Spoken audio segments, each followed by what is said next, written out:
அஸ்ஸலாமு அலைக்கும். இது வந்து முட்டை ஆம்லேட் போடுறது எப்படின்னு பார்க்கலாம்.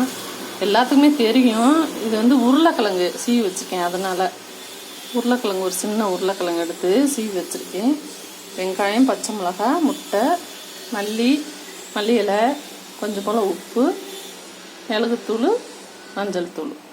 எப்படி செய்கிறதுன்னு பார்க்கலாம். எல்லாத்தையும் ஒன்றா போட்டு அடித்து எடுத்து வச்சுக்கிட்டாச்சு. போது நல்லெண்ணெய் ஊற்றிருக்கேன். சட்டி காயுது. இப்போ இந்த டயத்தில் ஊற்றிக்கலாம். ஒரு முட்டை இருந்தால் போதும், 2 பேர் சாப்பிட்டுக்கலாம். உருளைக்கிழங்கு போட்டதுனால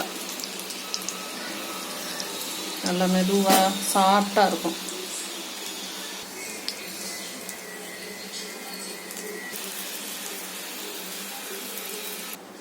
உருளைக்கிழங்கு முட்டை ஆம்லேட் ரெடி. இந்த மாதிரி செஞ்சு பாருங்கள், நல்லாயிருக்கும். அஸ்ஸலாமு அலைக்கும்.